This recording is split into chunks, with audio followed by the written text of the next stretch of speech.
السلام عليكم ورحمة الله وبركاته. أهلا بيكم مرة تانية في قناة ماما لايف ستايل. صباح الفل وصباح التفاؤل. النهاردة هنتكلم عن موضوع جديد، بس قبل ما أبدأ حابة الأول أقول لكم كل سنة وانتم طيبين بمناسبة حلول شهر رمضان المبارك. يا رب يعيدوا علينا دايما بالخير واليمن والبركات. اسفه جدا ان انا اتاخرت عليكم، وان شاء الله الفتره الجايه باذن الله هحاول ان شاء الله انتظم في القناه وانزل فيديوهات باستمرار باذن الله. تعالوا مع بعض بقى نبدأ الفيديو بتاع النهاردة. ازاي نعيد ضبط دماغنا من جديد، وازاي نعيد شحن عقلنا، ونعرف نتواصل بشكل افضل مع عقلنا ومع نفسنا عشان نعيش حياتنا بطريقة افضل. احنا كستات دايما محتاجين ده، محتاجين نتواصل مع عقلنا او نشغل عقلنا بشكل افضل، لاننا دايما مطحونين مع الروتين اليومي العادي والعادات اللي احنا بنعملها كل يوم، سواء بقى لو انت بتشتغلي او شغل البيت العادي. العادات اليومية والروتين اليومي بتخلي دماغنا تركن شوية، لان العادات والروتين مش محتاجة مجهود من العقل انه يفكر فيها وهو بيعملها، يعني بيعملها بدون مجهود لانه خلاص اتعود عليها. فبالتالي احنا بنعمل الروتين ده لمدة سنوات، هو كل يوم، يعني مفيش تغيير الا بسيط جدا. فده بيخلي عقلنا دايما مش شغال بالكفاءة اللي هو عنده او بالقدرات اللي هو عنده. يعني احنا عقلنا عنده قدرات افضل بكتير من الحاجات اللي احنا بنعملها يوميا. فعلشان نشغل عقلنا بكفاءة افضل ودايما ننشطه كده ونشغله، محتاجين نعمل شوية حاجات ان شاء الله هنتكلم عنها النهاردة في الفيديو. وخدي بالك من نقطة مهمة جدا، احنا محتاجين ده علشان ننشط نقطة الإبداع في دماغنا. كل واحدة فينا عندها كده قدرة على الإبداع وإنها تنتج أفكار جديدة، بس احنا مش بنستغلها صح. فعلشان نعرف نستغل النقطة دي صح، خصوصا في الفترة اللي احنا فيها، عايزين دايما حلول مبتكرة وأفكار جديدة تخلينا نعرف ندير بيتنا بطريقة صح، نعرف نظبط الميزانية، نعرف نبتكر اكلات جديده، افكار جديده للاكل الموفر او الاكل الصحي. كل ده محتاج افكار مختلفه، افكار مبدعه، افكار جديده. فاحنا محتاجين دايما نشغل دماغنا علشان نعرف ننتج افكار ابداعيه، نعرف نعيش حياتنا بطريقه صح. تعالوا بقى مع بعض نشوف هنشغل دماغنا ازاي. اول حاجة التركيز، انك تسيطري على عقلك وتركزي في حاجة بتعمليها من غير ما عقلك يتشتت. ده اصلا يعتبر تحدي، ولو نجحتي فيه يبقى قدرتي تتحكمي في دماغك وقدرتي كمان تتواصلي مع عقلك بطريقة صح. التركيز ده ليه شقين. الشق الاول انك تركزي في كل حاجة انت بتعمليها، تركزي في الحاجة اللي انت بتعمليها حاليا. بتطبخي اكلة معينة، تركزي قوي في كل تفاصيلها والمكونات بتاعتها وانت بتعمليها. لو انت بتصلي، تركزي قوي في الصلاة وتبقي يعني تبعدي عنك او على قد ما تقدري تفصلي عن المشتتات اللي ممكن تشتتك وانت بتصلي. بلاش تفكري في اي حاجة لسه هتحصل مثلا او حاجة هتعمليها بعد الصلاة. تركزي قوي في القرآن اللي انت بتقوليه اثناء الصلاة، وفي كل حركاتك من ركوع وسجود. الشق التاني من التركيز بقى انك تعملي تدريب يومي للتركيز، انك بتخصصي كل يوم ربع ساعة او نص ساعة، سواء بقى الصبح او بالليل على حسب الوقت اللي انت بتبقي مركزة فيه اكتر ويبقى المشتتات فيه اقل. فالوقت ده اعملي حاجة انت المفروض تبقي مركزة فيها قوي، زي مثلا انك تتعلمي لغة جديدة، انك مثلا تتعلمي برنامج من برامج الكمبيوتر نفسك تتعلمي بقالك فترة، انك مثلا تقري كتاب بتركيز عالي، انك تقري القرآن بتركيز قوي في المعاني وفي التفسير. يعني تتعلمي حاجة محتاجة تركيز قوي. ده بيعلي من قدراتك العقلية قوي، او بيستغل القدرات بتاعتك على اكمل وجه. فكل يوم لو تعملي ده تنشطي دماغك قوي وتخليكي دايما عندك القدرة على التركيز بقى بعد كده. يعني التنشيط التنشيط اليومي ده الصبح مثلا، لو عملتيه الصبح هيبقى يومك كله هتبقي قادرة تركزي في تفاصيل اليوم بتاعك بشكل أفضل، لأن ده يعتبر تمرين حلو قوي للعقل، وإنك شغلتي العقل فبالتالي هيفضل شغال معاكي طول اليوم. رقم 2، التحديات بتشغل دماغنا قوي وبتخلينا كده ننجز الحاجة بسرعة في أقل وقت، فبالتالي بتركز مجهودك في وقت قليل، بتبقى حلوة قوي. يعني مثلا اعملي تحديات بسيطة كده مع نفسك، انك تنظفي حاجة معينة في 10 دقايق، في ربع ساعة، ترتبي غرفة سريعا مثلا في ربع ساعة، ترتبي درج من أدراج المطبخ أو غرفة النوم مثلا في 10 دقايق. ده بيخلي دماغك دايما صاحية كده وشغالة وقادرة انها تنجز الحاجة في وقت قليل. رقم 3، التواصل. وأهم حاجة في موضوع التواصل ده إنك تتواصلي مع نفسك بطريقة صح، إنك دايما تستخدمي الكتابة في توصفي نفسك بطريقة صح، تتكلمي مع نفسك عن التحديات اللي بتقابلك، تتكلمي عن القدرات بتاعتك، ايه الحاجات اللي انتي مميزة بيها، ايه الحاجات اللي بتضايقك، ايه الحاجات اللي بتفرحك.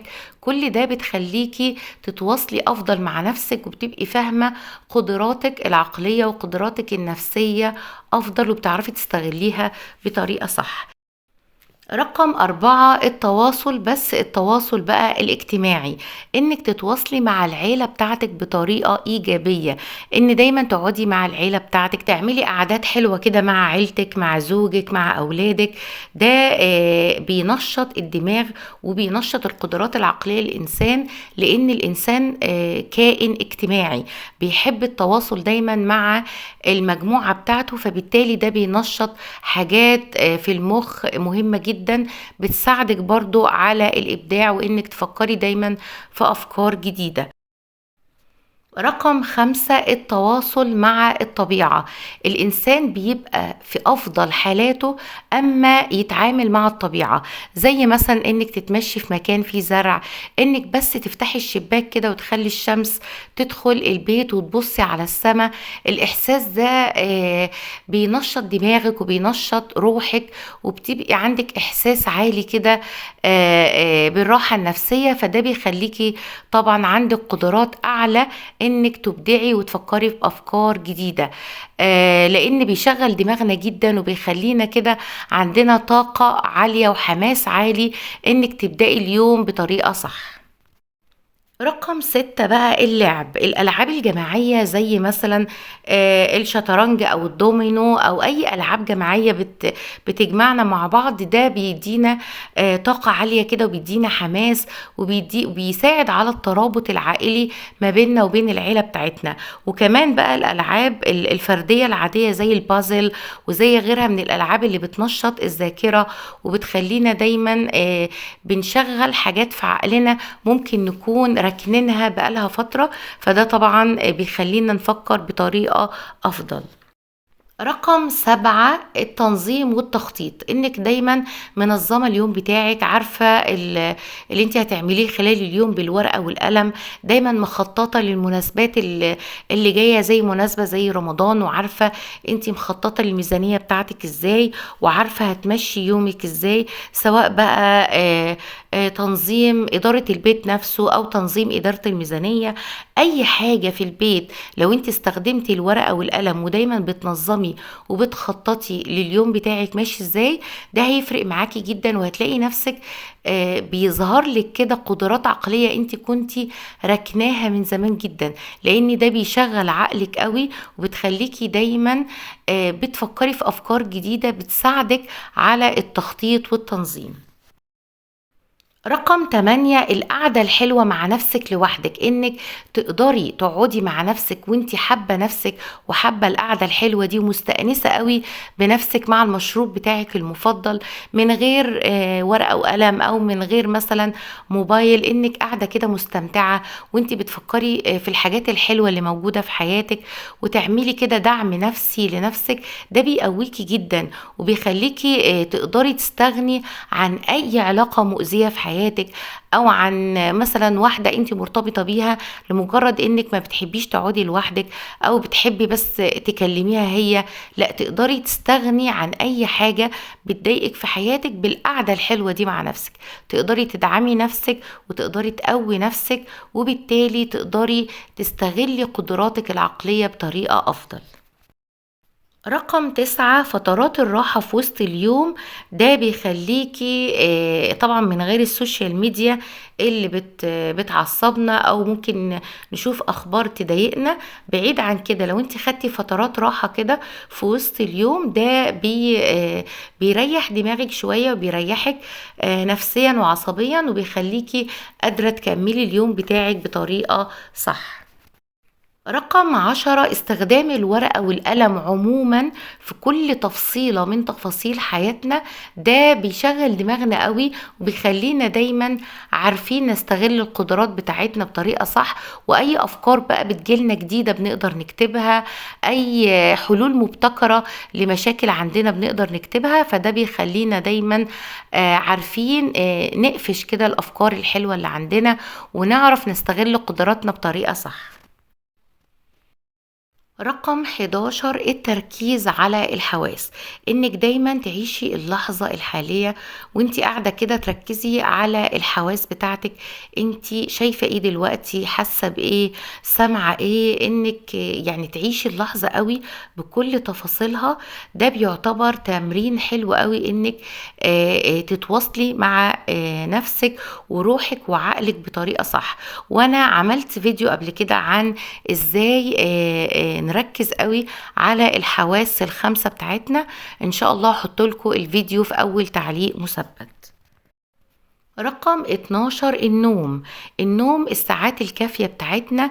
ده بيحسن صحتنا العقلية وصحتنا النفسية والبدنية كمان. ورقم 13، الحركة، سواء بقى رياضة خفيفة أو المشي حتى.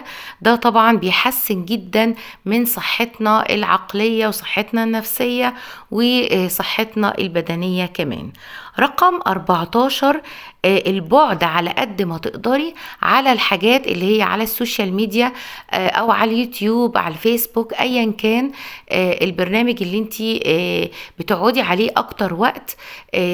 تدوري دايما على الحاجات اللي بتشغل دماغك بطريقة صح. يعني ما تشغليش عقلك فيما لا يفيد. يعني في ناس كتير قوي بتتابع صفحات على السوشيال ميديا او على قنوات مثلا على اليوتيوب، بتشدها لحاجات ملهاش اي لازمة وبتخليها يعني تركن عقلها ومش بتشغل عقلها تماما. يعني بتتفرج على حاجات كده لمجرد انها بتستقبل حاجات يعني مضرة اكتر ما هي مفيدة. فانتي لو شغلتي دماغك في حاجات مفيدة، ده بيشغل عقلك طبعا وبيخليكي تستغلي القدرات العقلية اللي عندك بطريقة صح، وفي حاجات انتي هتفيدك بعد كده في حياتك. يعني دايما اشغلي نفسك بالحاجات الصالحة ليكي والحاجات المفيدة لعقلك ولدماغك ولحياتك. رقم 15، التقرب إلى الله والدعاء والمناجاة وإنك تكلمي ربنا. ده بيحسن من صحتك النفسية جدا وبيخليكي يعني بدعائك ده وإنك واثقة في الإجابة بيحسن من حياتك. وفي حاجات كتيرة جدا بتتغير في حياتك للأفضل بفضل الدعاء والتقرب إلى الله.